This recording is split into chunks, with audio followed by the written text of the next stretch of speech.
ब्रह्मा विष्णु महेश की कैसे जन्म हुआ।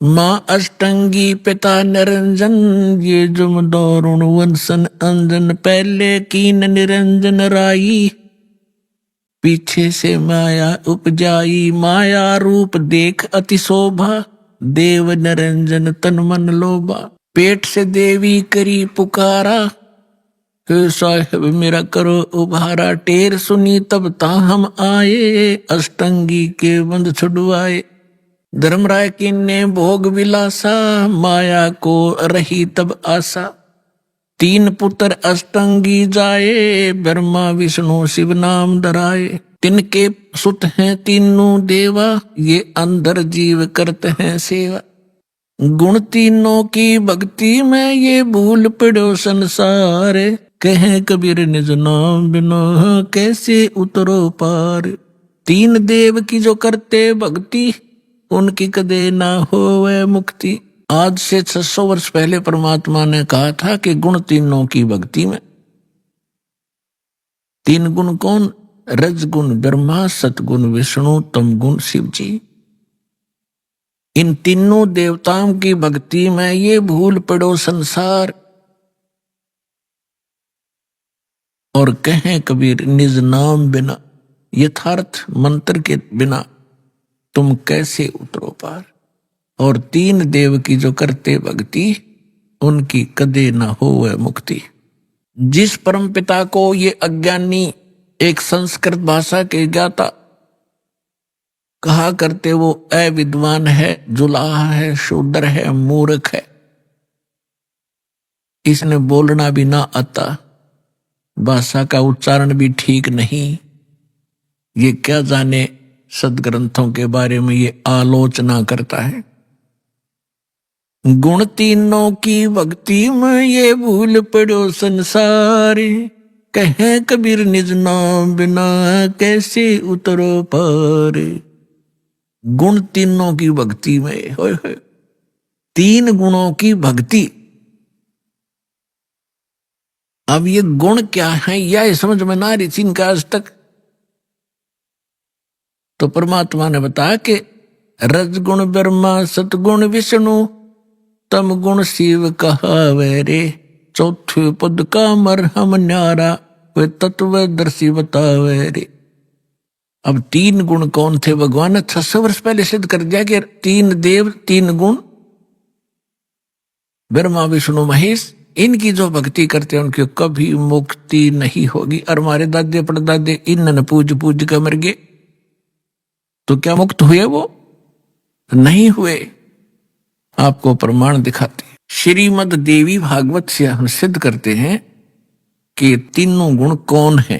देखिएगा, ये है श्रीमद देवी भागवत हिंदी टीका सहित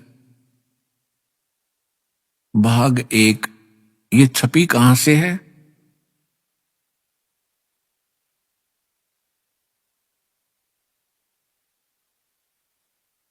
श्री अथ देवी भागवतम सभाष्टिकम सहमातम, हेमरा श्री कृष्णदास प्रकाशन, बंबई से प्रकाशित है। अब इसके तीसरे स्कंद में ले चलते हैं आपको। ये है अथ श्रीमद देवी भागवते भाषा टीका युक्ते तृतीय स्कंध प्रारंभते। इसके हम आपको 11 पृष्ठ पर ले चलते हैं। ये 11 पृष्ठ है और 5वें अध्याय का हम 8वां मंत्र पढ़ेंगे। हे माता, यदि हमारे ऊपर सदा आप दया युक्त हो तो हमको तमोगुण में किस प्रकार प्रदान किया? शंकर भगवान कह रहे हैं। और ब्रह्मा रजोगुण और हरि सतगुण युक्त किए, क्यों किए? अब क्या बता रहे हैं, फिर हम संस्कार देखेंगे। यदि दया धर्मना न सदा अंबिके, आप यदि हमारे ऊपर सदा मेहरबान बताते हो, मैं तुम्हें बहुत प्यार करती हूं, तो कथम अहम विहित, क्यों मैं बना दिया तमोगुण, तमोगुण, और कमल से उत्पन्न होने वाले ब्रह्मा जी को रजोगुण संभव है, रजोगुण क्यों बना दिया? और सुवित किमु सतोगुण हरि, और विष्णु को आपने सतोगुण क्यों बना दिया? इति सिद्धम रजगुण ब्रह्मा सतगुण विष्णु तमगुण शिव जी। अब एक और पुराण से सिद्ध करते हैं ब्रह्मा विष्णु महेश क्या है, देखिए। ये है मार्कंडेय पुराण, सचित्र मोटा टाइप, केवल हिंदी, और गीता प्रेस गोरखपुर से प्रकाशित है। इसके 123 22-23 पृष्ठ पर दिखाएंगे। ये 122 पृष्ठ पर हम पढ़ना शुरू करेंगे मार्कंडेय पुराण। यहां से मार्कंडेय जी बोले, ये बता रहे हैं सारा कुछ, हम यहां आ जाते हैं। राम मार्कंडेय जी बता रहे हैं रजोगुण प्रधान ब्रह्मा, तमोगुण प्रधान रुद्र, सत्व प्रधान विश्वपालक विष्णु हैं, और यही तीन देवता हैं और यही तीन गुण हैं। अब जिसको ये अनपढ़ अशिक्षित कहा करते थे, उस परमेश्वर ने 600 वर्ष पहले बता रखा था ब्रह्मा विष्णु महेश, रजगुण ब्रह्मा सतगुण विष्णु तमगुण शिव जी। जो इनकी पूजा करते हैं वो कभी मुक्ति प्राप्त नहीं कर सकते। और श्रीमद् भगवत गीता में उनको क्या संज्ञा दी है? इस त्रिगुण में ही माया, रजगुण ब्रह्मा सतगुण विष्णु तमगुण शिव जी की जो पूजा करते हैं, जिनकी बुद्धि इन्हीं पर सीमित होगी है, इसके अतिरिक्त वो किसी की बात को सुनना पसंद भी नहीं करते। राक्षस स्वभाव को धारण किए हुए मनुष्यों में नीच दूषित कर्म करने वाले मूर्ख, चार गाली इकट्ठी दे रखी है। गीता ज्ञानदाता कहता और मेरी भक्ति भी ना करते। गीता ज्ञानदाता कौन है? ये ब्रह्म है, ये सरपुरुष है, 21 ब्रह्मांड का स्वामी है, ब्रह्मा विष्णु महेश का पिता है, जो श्री कृष्ण में प्रवेश करके श्रीमद् भगवत गीता का ज्ञान बोल गया। आइए पढ़ें अपने ही सदग्रंथों को, जिनको हम डेली रटा करते, हम पढ़ा करते, समझा नहीं करते। हमने मान रखा था इसके पढ़ने मात्र से ही मोक्ष होगा, नहीं। श्रीमद् भगवत गीता में जो लिखा है वैसे सब उसको करने से मोक्ष होगा, ना कि केवल पढ़ने मात्र से। पढ़ने से ज्ञान होता है, वो ज्ञान भी ना हुआ। हमने पढ़ते पढ़ते इतने दिन बीत गए थे, वर्ष बीत गए थे। गुरु बिन का हुन पाया ज्ञाना, जो थोथा बुस छड़े मूड किसाना। गुरु बिन वेद पढ़े जो प्राणी, समझन सार रहे अज्ञानी। तो हम इन पढ़ा भी करते इन सदग्रंथों को, लेकिन ज्ञान नहीं था। आज हम पढ़ेंगे इस पवित्र सदग्रंथों को परमात्मा की तत्व ज्ञान की रोशनी में, हम एक एक अक्षर समझ जाएंगे। आइएगा अब 7वां अध्याय पढ़ते हैं, देखिएगा। श्रीमद् भगवत गीता, जय दयाल गोविंद का इसके अनुवादक हैं, गीता प्रेस गोरखपुर से ये प्रकाशित है, और ये सबसे अधिक हिंदू समाज में यही पढ़ी जा रही है। आप अब देखते हैं 7वां अध्याय।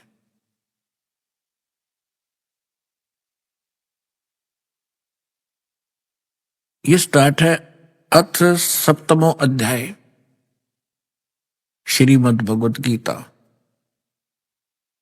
अब गीता ज्ञानदाता कहता है कि हे पार्थ, हे अर्जुन, अनन्य प्रेम से मुझ में आसक्त चित्त तथा अनन्य भाव से मेरे प्रयाण होकर योग में लगा हुआ तू जिस प्रकार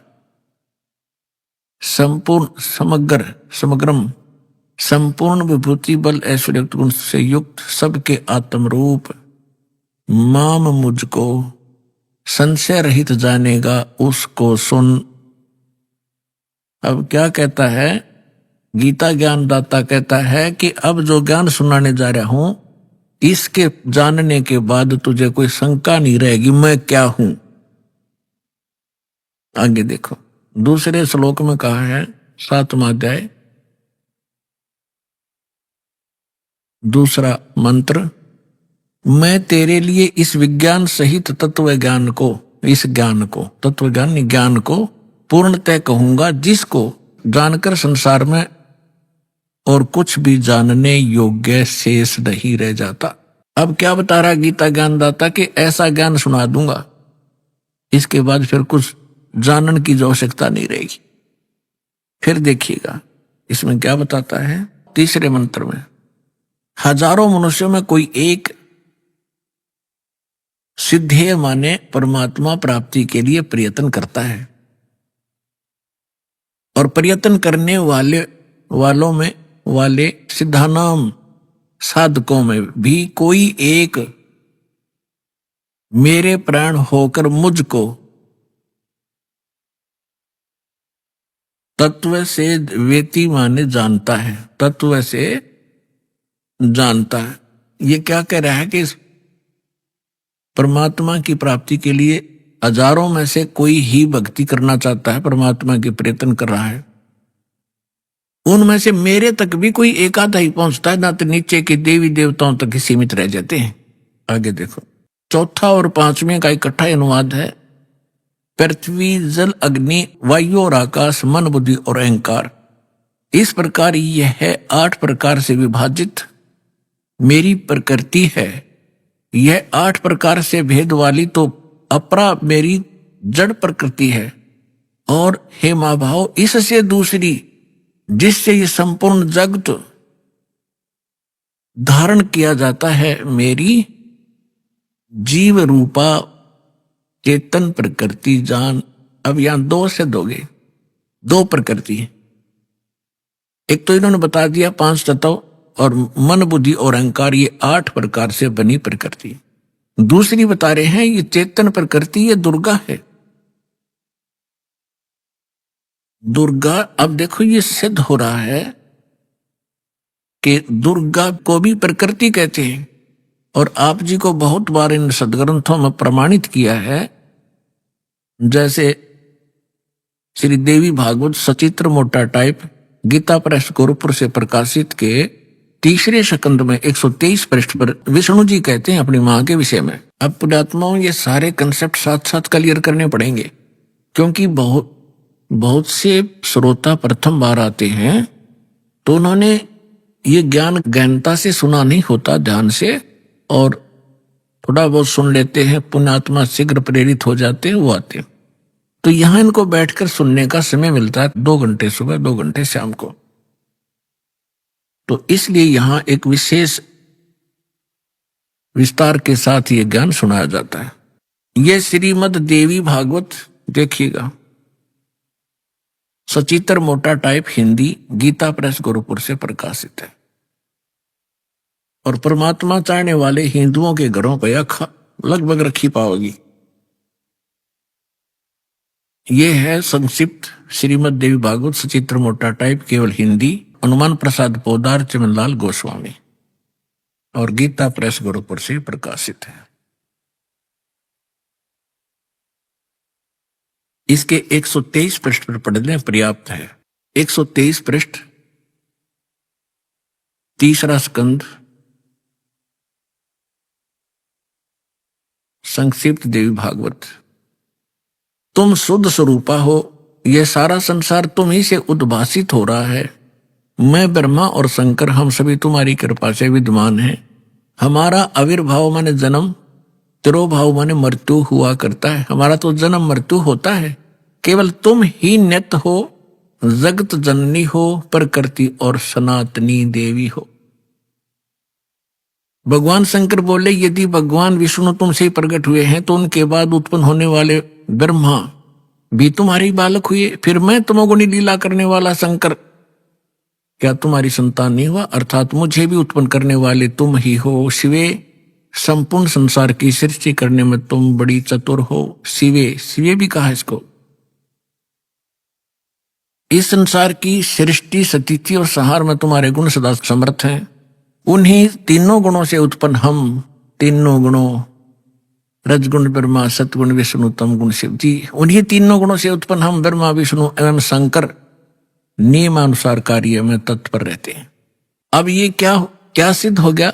इस थोड़ी सी पंक्तियों में कितने कंसेप्ट क्लियर हो गए। नंबर 1, ब्रह्मा विष्णु महेश की जन्म मृत्यु होती है। नंबर 2, दुर्गा को प्रकृति कहते हैं।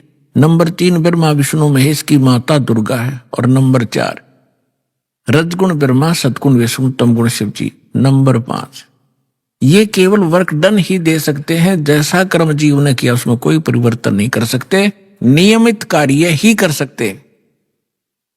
ये 5 कंसेप्ट, 5 पॉइंट कति सिद्ध हो गए। अब थोड़ा सा और दिखाते हैं आपको। ये देखिएगा संक्षिप्त शिवपुराण। इस संक्षिप्त शिवपुराण के अंदर ये गीता प्रेस गोरखपुर से प्रकाशित है, सचित्र मोटा टाइप, केवल हिंदी। और ये कहां से प्रकाशित है देखिएगा, हनुमान प्रसाद पोदार इसका इनके संपादक हैं और प्रकाशक हैं। ये गीता प्रेस गोरखपुर, गोविंद वन कार्यालय कोलकाता का संस्थान। यहां देखिएगा संक्षिप्त शिवपुराण 98वें पृष्ठ से हम थोड़ा सा पढ़ेंगे। यहां 5वां अध्याय रुद्र संहिता का हम पढ़ेंगे, छठा। 5वें के एंड को पढ़ रहे हैं। अपने पुत्र नारद की आवाज सुनकर लोक पितामह ब्रह्मा वह इस प्रकार बोले। 5वां अध्याय समाप्त हुआ, छठा प्रारंभ हुआ रुद्र संहिता का 99वें पृष्ठ पे। नारद ने पूछा था कि सृष्टि की रचना बताइए भगवान पिताजी ब्रह्मा जी से। तो ब्रह्मा जी ने बताया, अब आपके रूबरू पढ़कर सुनाता हूं। ब्रह्मा जी ने कहा ब्राह्मण श्रोमणे, तुम सदा समस्त जग के उपकार में लगे रहते हो। तुमने लोगों के हित की कामना से बहुत उत्तम बात पूछी है। जिसमें समस्त चराचर जगत नष्ट हो गया था, सर्वत्र केवल अंधकार ही अंधकार था, न सूर्य दिखाई देते थे, न चंद्रमा आदि कुछ भी नहीं थे। उस समय तत्सद्ब्रह्म, इस श्रुति में जो सच सुना जाता है एकमात्र वही शेष था। 100 पृष्ठ पे जिस परब्रह्म के विषय में ज्ञान और अज्ञान से पूर्ण युक्तियों द्वारा इस प्रकार विकल्प किए जाते हैं। यानी ब्रह्मा जी कह रहे हैं कुछ सच्ची कुछ झूठी जो मैंने सुनी है वो बता रहा हूं। उसने कुछ काल के बाद, कुछ समय के उपरांत द्वितीय की इच्छा प्रकट की। उसके भीतर एक से अनेक होने के संकल्प उदित हुए। तब उस निराकार परमात्मा ने अपनी लीला शक्ति से अपने लिए एक मूर्ति की कल्पना की। इनका क्या मानना है कि परमात्मा मूलतः निराकार है और उसने फिर अपने आकार में आने की सोची, फिर वो सदा शिव बन गए। अब देखो क्लियर होगा यहां से। उस निराकार परमात्मा ने अपनी लीला शक्ति से अपने लिए मूर्ति की कल्पना की। जो मूर्ति रहित परम ब्रह्म है उसकी मूर्ति, यहां देखिए, भगवान सदाशिव हैं। अब सदाशिव कौन है ये देखना ध्यान से। ये किसको सदाशिव कहते हैं? अर्वाचीन और प्राचीन विद्वान उन्हीं को ईश्वर कहते हैं। उस समय एकाकी रहकर स्वेच्छानुसार विहार करने वाले उन सदाशिव ने अपने विग्रह से स्वयं ही स्वरूप भूता शक्ति की सृष्टि की, जो उनके अपने श्री अंग से कभी अलग होने वाली नहीं थी। उस प्राशक्ति को प्रधान भी कहते हैं, प्रकृति भी कहते हैं, गुणवती माया, बुद्धि तत्व की जननी तथा विकार रहित कहा है। वह शक्ति अंबिका कही गई है। उसी को प्रकृति, सर्वेश्वरी, त्रिदेव जननी, तीनों देवताओं को उत्पन्न करने वाली उनकी माता, ब्रह्मा विष्णु महेश की माता, नेता और मूल कारण भी कहते हैं। सदाशिव द्वारा प्रकट की गई उस शक्ति की 8 भुजाएं हैं। हो गया क्लियर? अब ये दुर्गा के विषय में है और सदाशिव ये कौन है? ये काल है। आगे और क्लियर हो जाएगा। अब इसमें क्या सिद्ध हो गया कि प्रकृति भी दुर्गा को कहते हैं और प्रधान भी दुर्गा को कहते हैं। गीता अध्याय नंबर 14 के श्लोक नंबर 3 से 5 में कति स्पष्ट किया गया है। ये काल कहता है, गीता बोलने वाला ब्रह्म कहता है कि प्रकृति तो मेरी पत्नी है, सब्जियों को उत्पन्न करने वाली माता है, मैं इसके गर्भ में बीज स्थापन करने वाला सबका पिता हूं। और इन प्रकृति से उत्पन्न ये तीनों गुण इस जीव को कर्मानुसार यहां बांधे रखते हैं, जकड़े रखते हैं। तीनों गुण कौन सी सिद्ध होगी? रजगुण ब्रह्मा, सतगुण विष्णु, तमगुण शिव जी। ये देखिएगा अध्याय 14 और सुनाता हूं। ताजा ताजा है, जल्दी समझ में आ जाएगा।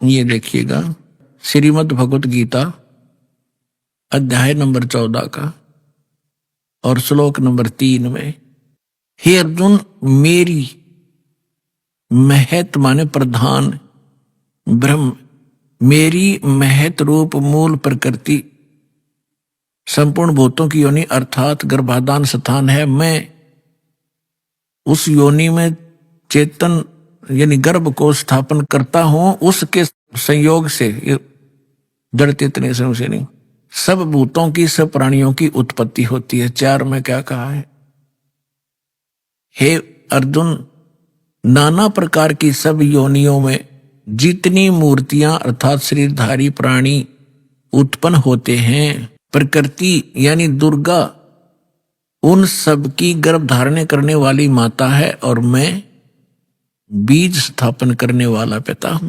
और 5वें में क्या कहा है, हे अर्जुन, सतगुण, रजगुण और तमगुण ये प्रकृति से उत्पन्न, दुर्गा से उत्पन्न ब्रह्मा विष्णु महेश, विष्णु ब्रह्मा महेश, तीनों गुण, ये तीनों देवता अविनाशी जीव आत्मा को शरीर में बांधते हैं। अब इसने, काल ने हमें मूर्ख बनाने के लिए ब्रह्मा विष्णु महेश के सिर ठेकरा फोड़ दिया कि ये तीनों देवता ही सबको यहां फंसा कर रखते हैं। परमात्मा ने आकर बताया, ब्रह्मा विष्णु महेश्वर माया और ये धर्म राया कहिए, इन पांचों मिल परपंच बनाया, वाणी हमरी लइए। ब्रह्मा विष्णु महेश दुर्गा और काल ने, इन पांचों ने मिलकर ये परपंच रच रखा है। हमारी बात को गहराई से सोचियो बच्चों, परमात्मा ने कहा। अब ये सिद्ध हो ही रहा है, ये पांचों मिलकर जकड़े बैठे हमारे को।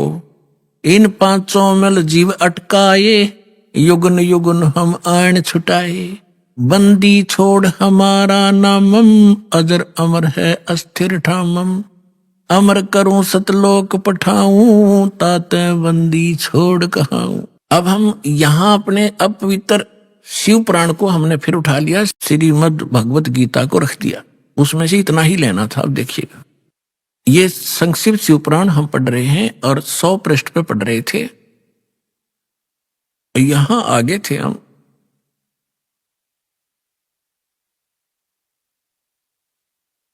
कि जो मूर्ति रहित परम ब्रह्म है उसकी मूर्ति भगवान सदाशिव हैं।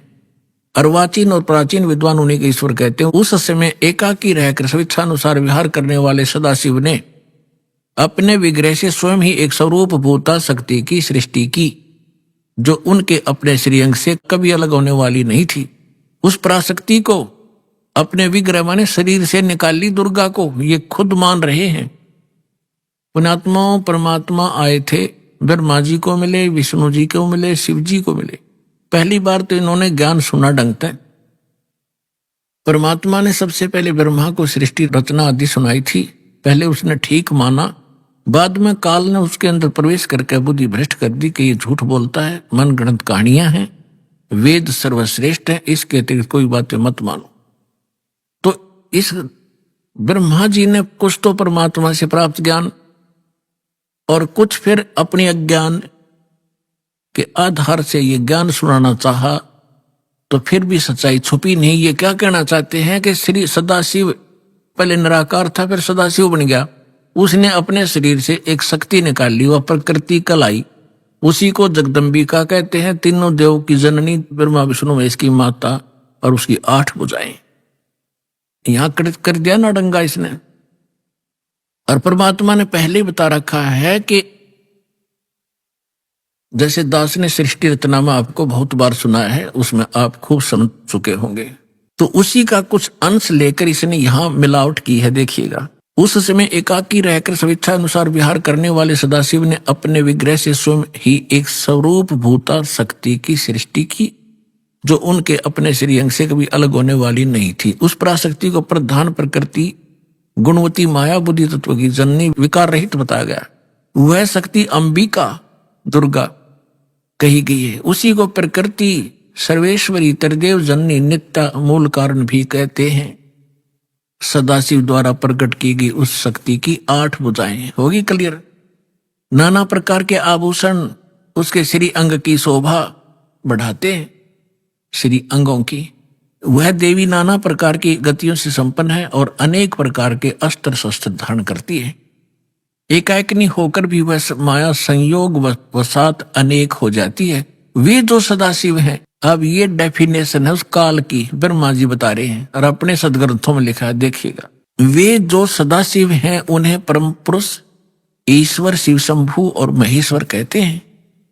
यहां देखना, वे अपने सारे अंगों में भस्म रमाए रहते हैं। उन काल रूपी ब्रह्म ने एक ही समय में शक्ति के नाथ नहीं, शक्ति के साथ, दुर्गा के साथ शिवलोक नामक अक्षेत्र का निर्माण किया था। उस उत्तम अक्षेत्र को काशी कहते हैं। वह परम निर्वाण या मोक्ष स्थान है जो सबके ऊपर विराजमान है। वह प्रिय और प्रियतम रूप, पति पत्नी रूप में शक्ति और शिव, दुर्गा और ये काल, ये स्पष्ट कह दिया। वो काल रूपी ब्रह्म ने, यो काल कहो ब्रह्म कहो, काल रूपी ब्रह्म कहो, सदाशिव कहो, ये ब्रह्म है। वे प्रिय और प्रियतम रूप यानी पति पत्नी रूप में शक्ति यानी दुर्गा और शिव जो परमानंद स्वरूप है उस मनोरम अक्षेत्र में नित्य निवास करते हैं। मुने शिव और शिवा ने, काल और दुर्गा ने प्रलय काल में भी कभी उस क्षेत्र को अपने सानिध्य से मुक्त नहीं किया। देवऋषि एक समय आनंद वन में रमण करते हुए शिवा और शिव के मन में यह इच्छा हुई कि किसी दूसरे पुरुष की सृष्टि करनी चाहिए जिस पर यह सृष्टि संचालन का महान भार रखकर हम दोनों केवल काशी में रहकर इच्छा अनुसार विचरें और निर्वाण धारण करें। अब इन्होंने सोचा कि कोई पुत्र उत्पन्न करते हैं, उसको ये सारा काम संभलवा देंगे, हम निर्वाण धारण करेंगे, एकांत में रहा करेंगे। ये देखिएगा, ऐसा निश्चय करके शक्ति सहित सर्वव्यापी परमेश्वर शिव ने अपने वाम भाग के 10वें अंग पर अमृत मल दिया। फिर तो वहां से एक पुरुष प्रकट हुआ, यानी उन्होंने पति पत्नी व्यवहार किया, वहां से एक पुत्र उत्पन्न हुआ, उसका नाम के रखा। 102 पृष्ठ पे संक्षिप्त शिव पुराण 102 पृष्ठ पे शिव ने कहा, वत्स, उस काल ने कहा, बेटा, व्यापक होने के कारण तुम्हारा विष्णु नाम विख्यात हुआ, विष्णु धर दिया तेरा नाम। अब फिर हम यहां आते हैं, ये हमने 6वां अध्याय पढ़ लिया रुद्र संहिता का। अब 7वां, ये 7वां अध्याय 103 पृष्ठ पे ब्रह्मा जी कहते हैं, देवर से तत्पश्चात कल्याणकारी परमेश्वर शाम सदाशिव ने, काल ने पूर्ववत प्रयत्न करके जैसे अपनी दुर्गा से विष्णु की उत्पत्ति की, मुझे अपने दाहिने अंग से उत्पन्न किया। बस बात खत्म। अब यहां समस्या आ गई अनुवादकर्ता ने, क्योंकि इनको ज्ञान तो था नहीं, इनका उद्देश्य फिर इसको सब उल्ट सुलट करना ही था। अब इसको समस्या पैदा होगी कि शिव से शिव की उत्पत्ति कैसे बताऊं। अनुवादकर्ता ने गोल मोल कर दिया। कहते हैं, चोर चुरावे तुमड़ी और गड्ढे पानी में, वो गड्ढे हुआ ऊपर आवे, सच्चाई छानी ना। अब यहां आपको हम विद्वेश्वर संहिता, इसी शिव पुराण के अंदर एक अध्याय है, उसमें दिखाते हैं कि एक समय ब्रह्मा और विष्णु का झगड़ा हो गया। ब्रह्मा जी बोला, मैं तेरा बाप, विष्णु जी को, विष्णु जी बोले, मैं तेरा पिता, तू मेरे नाभि कमल से उत्पन्न हुआ। ब्रह्मा जी कहने लगे, मैं सारी सृष्टि का पिता, मैं प्रजापिता हूं। इन सूखी फीत ला रहे थे आप पे, इन दोनों का युद्ध हो गया इससे बात पे। तो इस काल ने सोचा लड़का मरेंगे और मैंने इनसे सृष्टि रचवानी अपने खाने के लिए। इनके बीच में एक सतम, एक लिंग खड़ा कर दिया, सफेद तेजों में, बहुत बहुत ही विस्तार, जिसकी और छोर भी इन दोनों को नहीं पाया। तो लंबा कथा ना बना के, तो आपने खूब पढ़ रखी, हम अपने मतलब की सुनेंगे। तो उसी समय ये खुद भी वहां अपने पुत्र शिव के रूप में, सदाशिव रूप में आकर खड़ा हो गया। फिर इनको लग गया ज्ञान समझाने। देखिएगा, ये है ब्रह्मा विष्णु लड़े थे, इनके बीच में स्तंभ खड़ा कर दिया। संक्षिप्त शिवपुराण 24 पृष्ठ पे, गीता प्रेस गोरखपुर से प्रकाशित, सचित्र मोटा टाइप के। और ये विद्वेश्वर संहिता 25 पृष्ठ पे। यहां से थोड़ा सा हम लिंक लेंगे इसका। ब्रह्मा और विष्णु ने पूछा, प्रभु सृष्टि आदि 5 कृत्यों के लक्षण क्या हैं, यह हम दोनों को बताइए। भगवान शिव बोले, युकाल बोला, मेरे कृत्यों को समझना अत्यंत गहन है, तथापि मैं कृपा पूर्वक तुम्हें उनके विषय में बताता हूं। अब हम ज्यादा ना पढ़े, ये देखिएगा। अब 26 पे क्या लिखा है, पुत्रो, काल कहता ब्रह्मा और विष्णु को, पुत्रो तुम दोनों ने तपस्या करके प्रसन्न हुए मुझ परमेश्वर से सृष्टि और सतीथि नामक 2 कृत्य प्राप्त किए। ये तुम दोनों को बहुत प्रिय है। इसी प्रकार मेरी विभूति स्वरूप रुद्र और महेश्वर ने, यू मैं नहीं है, ने 2 अन्य उत्तम कृत सहार और तिरोभाव मुझसे प्राप्त किए हैं। सिद्ध जो दास करना चाहा था, 2 पुत्र तो ये हो गए इसके, ब्रह्मा और विष्णु, जो वहां कति क्लियर हो गया, इनका जन्म हुआ दुर्गा से। और इनका 2 और है मेरे बेटे, रुद्र और महेश्वर, तो हो गए 4, और 5वां बोल रहा है। अब और थोड़ा सा क्लियर करते हैं। अब यहां 26 पर हम पढ़ ही रहे थे, यही देखिएगा। अब 26 पर हम पढ़ रहे थे, यही इसके विद्वेश्वर संहिता का, यहां पर हम पढ़ रहे थे नीचे, पुत्रो। यहां फिर इसका और थोड़ा सा लिंक है। ये क्या कहता है, मैंने पूर्व काल में अपने स्वरूपभूत मंत्र का उपदेश किया है, जो ओंकार के रूप में प्रसिद्ध है। वह मंगलकारी मंत्र है। सबसे पहले मेरे मुख से ओंकार ओम प्रकट हुआ, जो मेरे स्वरूप का बोधक करने वाला है। ओंकार वाचक है, मैं वाच्य हूं, यह मंत्र मेरा स्वरूप ही है। प्रतिदिन ओंकार का निरंतर स्मरण करने से मेरा ही यानी काल का ही स्मरण सदा सिमरण होता है। मेरे उत्तरवर्ती मुख से अकार का, पश्चिम मुख से उकार का, दक्षिण मुख से मकार का, पूर्ववर्ती मुख से बिंदु का और मध्यवर्ती मुख से नाद का प्राकट्य हुआ है। इस प्रकार 5 अवयव से युक्त ओंकार का विस्तार हुआ है। इन सभी अवयवों से एकीभूत होकर यह प्रणव यानी एक ओम अक्षर हो गया। अपने आत्माओं इन सदग्रंथों का दूध सा काट दिया कति दास ने परमात्मा की कृपा से। अब ये सिद्ध हो गया कि वो मंत्र है जिसका, जो ब्रह्म का है, और ये उनको समझा रहा है, ये इनका पिता है ब्रह्मा विष्णु महेश का, ये सदाशिव है। इसको काल रूपी ब्रह्म भी सदग्रंथों में भी कहा है, परमेश्वर ने भी कहा है।